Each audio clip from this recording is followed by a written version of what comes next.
Barcelona, June 17th, 2001. The Camp Nou clock shows 89 minutes. Rivaldo controls the ball on his chest, spins, and launches himself into a bicycle kick from outside the box. Goal. It's his third of the night, a hat-trick of impossible beauty.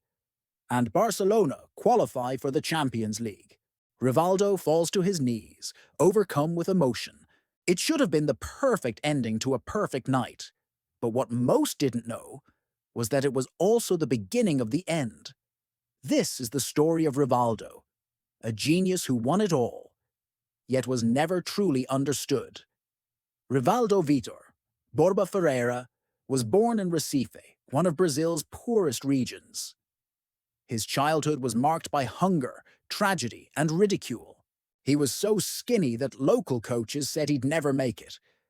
His father, Romildo, believed otherwise, always telling him, "You will make them see." But when Rivaldo was 16, his father died in a bicycle accident. Rivaldo nearly gave up football altogether. From then on, every time he scored, he pointed to the sky.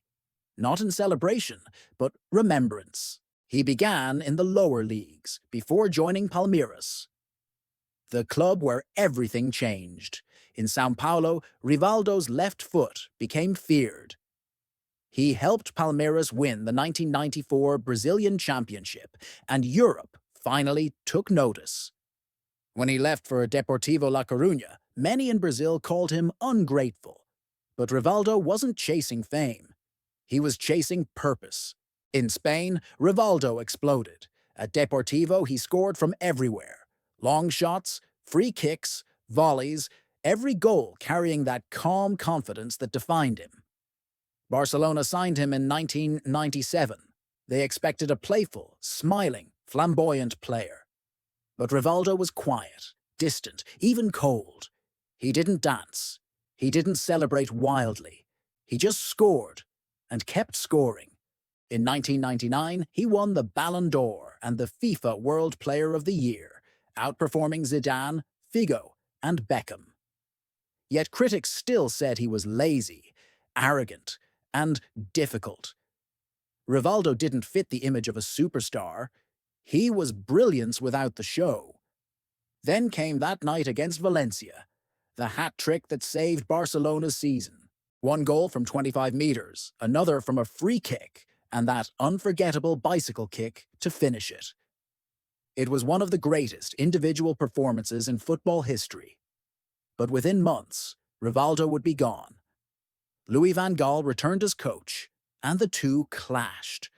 Van Gaal wanted order. Rivaldo played from instinct. The relationship broke. The genius left in silence. By 2002, Rivaldo was written off. He was 30 and criticized. But when Brazil called him up for the World Cup in Japan and Korea, he didn't hesitate.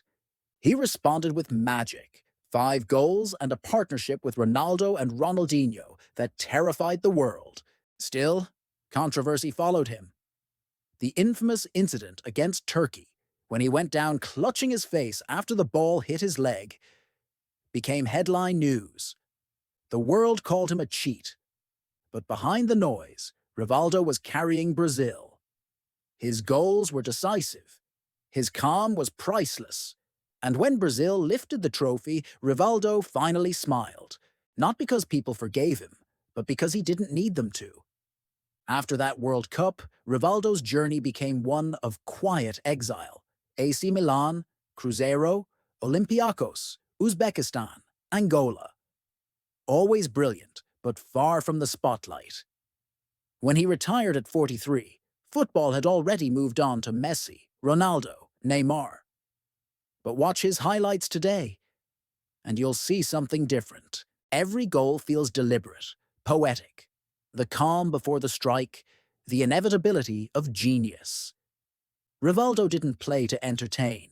He played to prove that true beauty doesn't need applause, that silence can be louder than celebration, and that sometimes genius is only recognized once it's gone.